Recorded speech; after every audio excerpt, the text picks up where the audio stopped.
Hey everybody, and welcome back to my channel. Hope everybody's doing well, has had a good week so far. I decided to come on here really quick and do a podcast and kind of switch it up a bit because it has been a crazy week. I've been home all week with a sick kid, and I hadn't been on here for a while, so I wanted to come on here and talk about something that's been on my mind a lot. It's kind of related to some of my other videos. But it's just something that kind of weighs on my mind when I think about my time in the Jehovah's Witness organization, and just my experience as an ex-Jehovah's Witness. So the topic of this video/podcast is JW.org, where men are the prize and women are the trophy. So if you're interested in hearing more about this, please stay tuned. So if you're a current or former Jehovah's Witness that's watching this video, you already know Jehovah's Witness stance on the roles of men versus the roles of women. But if you're a person who's never been a Jehovah's Witness, I'll just explain a little bit about what the roles are. Jehovah's Witnesses base their views on men versus women's roles on the scripture in 1 Corinthians chapter 11, verse 3, where it says that the head of man is Christ, the head of the woman is a man, and the head of Christ is God. So they do make a distinction in those roles. There's a lot of scriptures also in the New Testament where they talk about basically women taking a subservient role, not being allowed to teach, not being silent in the presence of a man. So they do make those roles distinct. And what I find interesting is that they base a lot of their views as far as what women can do versus what men can do on a lot of these scriptures in the New Testament that are written by Paul. If you want to see my stance on kind of some of those scriptures and things, I'm going to put a video in my description box about some of my current beliefs and where I am now. But I do kind of take issue with that because in the Old Testament, women had lots of roles. They were prophetesses, they were judges, they did so many different things. And I find it interesting how those roles had kind of changed with the so-called passing of time. And that, a lot of times Jehovah's Witnesses don't really pay attention to those scriptures. And if you as a woman bring up those scriptures, you're kind of viewed in a not so good light. So how does this impact the roles in men and women in the organization as a whole? Well, when you think about the opportunities that Jehovah's Witness men can pursue in the organization, it's way more opportunities than a woman can pursue. So if you're a Jehovah's Witness man, whether you're born into the religion or you come in later in life, the opportunities for you to find a place or a role in that organization are endless. You can serve as a ministerial servant or an elder. You can even be a traveling overseer. Of course, the people that lead the organization, called the governing body, those are all men. But if you find yourself a woman in the organization, even if you spend your entire life there, your opportunities within the organization, your roles are very, very limited. The most you can probably do as a woman, especially a single woman, is be a regular pioneer. And so basically the biggest role you can have is volunteering your time to spend extra time knocking on people's doors. Even within just regular life, the woman's role in the organization is extremely limited. This picture that I have right now in this podcast is an actual picture from a Jehovah's Witness publication. And if you notice, the woman is teaching someone else. They're sitting there interacting with someone else. She has a head covering on her head. And if you notice in the background, there is a man. And so even in that sense, if a Jehovah's Witness woman is teaching or preaching in front of a man, in some cases, they have to cover their own head, just to basically show that they're submitting to that headship of a man. So these roles are very distinct. If you go to a congregation meeting, you'll notice that all the women in there, not one of them are wearing pants. They're all wearing either dresses or skirts. So they're not allowed to wear pants, even if they're professional, they're dressed professionally. And again, they're showing their submission to men and not wearing those pants. And I remember when I was working while I was still a Jehovah's Witness, and I worked in a professional setting, it would be crazy. I'd wear like dress pants to work. But when it came time to go to the meeting, I'd have to change into a skirt just to go to the congregation meeting. So they do make those distinctions very clear. They may claim that they value women and they treasure women, but women do have a subservient role in the organization. Even in a Jehovah's Witness dating scene, men are considered the prize and women are considered the trophy. It's very difficult when it comes to being a woman in the organization to find a marriage mate. And in a lot of areas, the number of female Jehovah's Witnesses greatly outnumbers the amount of male Jehovah's Witnesses. So there's a lot of times a competition there. And it's even at higher stakes for women because, again, since women have so few roles and so few opportunities in the organization, one of the ways that they can indirectly expand the opportunities they have is through dating or marrying a Jehovah's Witness man that has a higher role in the congregation. So, for instance, a lot of times you'll notice a lot of Jehovah's Witness sisters, their goal might be to become a wife of an elder or a wife of a circuit overseer, because indirectly, that's the way that they can vicariously have a slightly higher role in the organization. So even in dating, it's very competitive among the women, whereas the men, if you're a Jehovah's Witness man with any type of role in the organization, it would be relatively easy for you to find a Jehovah's Witness sister to marry. And so the opportunities are much more vast and much more great for you. And so that, to me, that creates really bad balances of self-esteem and self-perception. For the men, I feel like it creates an overinflated perception of self and who you are, because you have so many women that are competing for your affections and for your hand in marriage, that you kind of have a overinflated view. Now, I'm not saying all Jehovah's Witness men are like that. There are, I'm sure, several men that do have a, realistic, normal view of themselves and both their strengths and their flaws.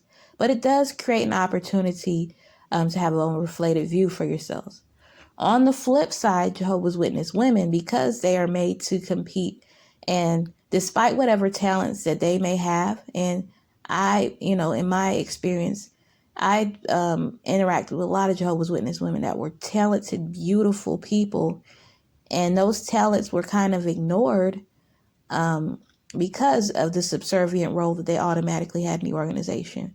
And so this takes a number on your self-esteem and self-perception. And I could even say that for myself, to this day, I'm dealing with issues on self-confidence and self-worth, because you're kind of made to feel that you have to compete.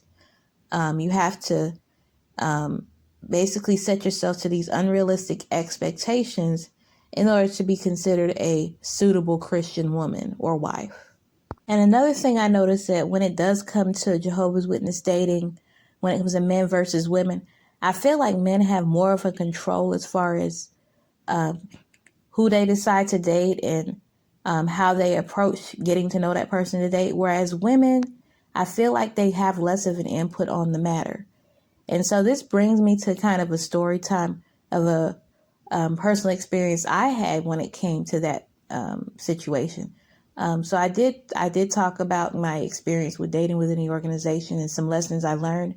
So this story time is not related to it, but I think it really kind of shows the role it really makes distinct the role that men versus women have in their control over dating and everything.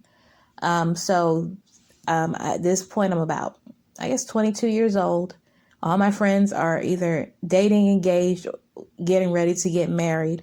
And so I'm kind of the odd single person out, the built-in chaperone. I'm still, with my best friend that I talked about in some of my previous videos. And she was dating her husband at the time. And her husband decided he wanted to, basically, he was proud of her. That was his trophy. He wanted to introduce his beautiful girlfriend, future wife, to everybody. We were, this is during the meeting for field service. And so he introduces her, and I'm kind of behind her, to this brother. So he introduces the brother to her, and the brother kind of looks at me and says, "Oh, who is that?"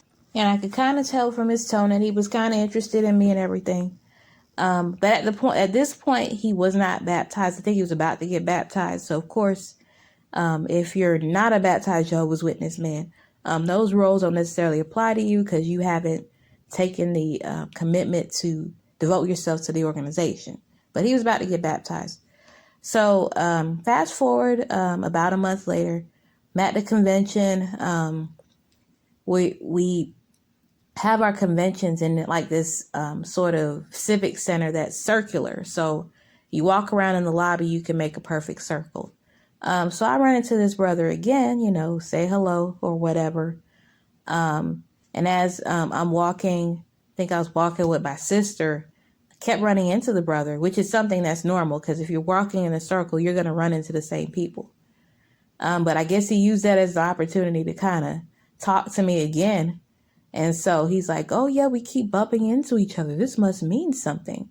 So I kind of looked at him like, what kind of corny pickup line is this? And so he's like, "Never mind, I'm going to talk to C." Now, C was my best friend's future husband. Instead of, coming to me, asking me out like a normal human being would, he said he was going to talk to, my best friend's boyfriend about me. And that's what happens a lot of times with Jehovah's Witness dating. The brothers, instead of going directly to the person that they want to get to know, the sister that they're interested in, they'll go around and do some type of covert check on the sister, I guess, to see if she's suitable enough. So they go based on what other people say about that person instead of being smart enough to, interact with that person enough times to figure out the type of person they are. Now, I do believe, talking to friends and family of that person is important when you're getting to know someone as far as dating or marriage.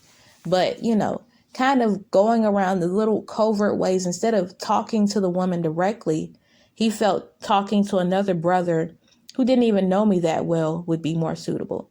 So that kind of turned me off.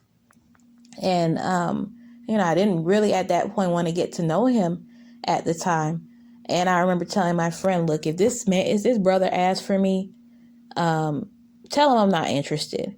Well, apparently they didn't receive the message because for the next several months, C kept bringing up this brother and how he was interested in me and he wanted to get to know me. And instead of taking it like, okay, ignoring him and trying to get him to get the hint that I wasn't interested, I took it as maybe he's really interested, so maybe I should give it a try. So finally, about a year after all of this happened, we exchanged numbers and we kind of started talking. And once we started talking, all of a sudden the tone kind of changes where he starts talking about all these sisters that are interested in him. And he keeps bringing up almost how much of a prize he is because everybody needs to get to know him. And that I need to make a decision as far as if we're going to date or not because all these sisters are after him. And instead of making it, making him more attractive, and it made him look ridiculous. And so, again, after a while, I lost interest. But that's basically what it was all about. He was talking about all the sisters that was interested in him. And come to find out, he was talking to multiple sisters at the same time. The sisters that he was telling me was asking him out, later on, without me even bringing it up, these same sisters was talking about how this brother was talking to them and all these different people. So I just find it interesting how basically even in the role of dating, how brothers have so many opportunities that they could use it to the advantage of sisters. But sisters don't have that same opportunity. They're kind of forced to make a decision on this brother because there aren't that many opportunities out there to find a suitable mate. And I feel like in more insidious ways, Jehovah's Witness men are valued over women. And I feel like this shows itself, of course, in the dating scene and in the marriage scene. In my personal experience, I've seen a lot of Jehovah's Witness women blamed when they choose to end certain relationships where they find that they're not compatible with a certain Jehovah's Witness brother. They're asked what they did wrong. They're often marked, viewed as not being of good conduct, and just often blamed for making a decision in their personal life. And sometimes, they're even blamed if something goes wrong. Say they break a Jehovah's Witness rule, such as commit fornication. A lot of times the woman is blamed. The man, for some reason, he can't control himself, and the woman is to blame. And I've seen that happen a lot where Jehovah's Witness women were punished more for something that happened where, maybe both people were at fault. And then in the marriage situation, a lot of times, Jehovah's Witness women are encouraged to stay with, spouses that are abusive or that are neglecting their family. Or even if a spouse breaks the Jehovah's Witness rule and cheats on their wife, a lot of times they're encouraged to stay with that person because, they don't want to be the one to break up the family. So in these just very insidious ways, men are, again, considered of more value than women. So let's say you've realized that Jehovah's Witnesses are not the true religion. You've woken up mentally, and you may either be physically in the organization, what they call PMO, or you may be formally out. You're not attending meetings anymore. You don't identify yourself as a Jehovah's Witness. So now you identify more with the ex-Jehovah's Witness community. Do these roles still somewhat manifest itself in the community? In my opinion, sometimes they do. I find a lot of the more prominent activists in the ex-Jehovah's Witness community are men. And a lot of times their work is valued. It gets more views. They get more followers than a lot of Jehovah's Witness, former Jehovah's Witness women that choose to speak out against the organization. And while I feel like there should be more women out there that should have more of a following and more of a voice and should be promoted more, I understand, especially if you hear people that used to be Jehovah's Witnesses that were once elders and ministerial servants. A lot of times they have inside experiences and information that a lot of us don't have. And it's very refreshing and very interesting to hear those experiences because it reassures us, that a lot of the things in the organization are hypocritical. But I feel like subconsciously we as individuals need to continue to ask ourselves if we still subconsciously have those men versus women roles inside, because I do see them manifest themselves in a lot of ways where people will say, hey, this person used to be an elder. They're smart. They know what they're talking about. But you don't see a lot of that same promotion with ex-Jehovah's Witness women who are out there speaking out with the organization. And I see a lot of female activists out there that do their research, that work hard, that hit the pavement to, basically expose the organization for what it is. And I feel like they should get their props as well. They should get their following as well. And I feel like some of the views and the opinions of some certain prominent male Ex-JW activists, sometimes their opinions are taken as word, and I feel like that's very unhealthy as well. Even, certain ones that talk about certain forms of activism, which I have my own opinion on that. I feel like, before we had the internet and before we had YouTube and all of these, great technologies that allowed us to reach more people, you had to hit that pavement and you had to protest and you had to basically be out there to expose the Jehovah's Witness organization because you had no other way. And some people still utilize those ways, and I think they're still effective. But when you have a male Ex-JW activist or two saying, hey, that's not effective, we need to stop doing that, I notice that the community tends to go towards, agreeing with that person instead of truly looking at the hard work and the efforts of all the Ex-JW activists, no matter what type of activism that they do. And I think that's kind of unhealthy because to me, it kind of, again, reiterates the roles. And I've even noticed on my own social media and even, a couple of the Ex-JW communities, anytime, especially a female Ex-JW expresses a difference in opinion to some of your prominent male Ex-JW activists, they end up being labeled. They're labeled as nagging, as talking too much, as causing division. And I feel like that's not healthy as well. We left the Jehovah's Witness religion, and a lot of us have differing views on how we should live life, even what we believe. Again, what kind of activism we may choose to do. And, we should respect the differences, especially the ones that still choose to do things like hit the pavement and protest. And, a lot of the people that are leading that charge are women, and we should value that. And it's sad when we take the opinion of one or two prominent male Ex-JWs and use that to decide what we're going to do. Kind of reminds me of a certain organization. And so I feel like we really need to stop doing that in the Ex-JW community because in a way it does reiterate those roles because you have the people that maybe disagree and they choose to do their thing and they're labeled as being, causing divisions and as nag, and their activism and their hard work is often undermined.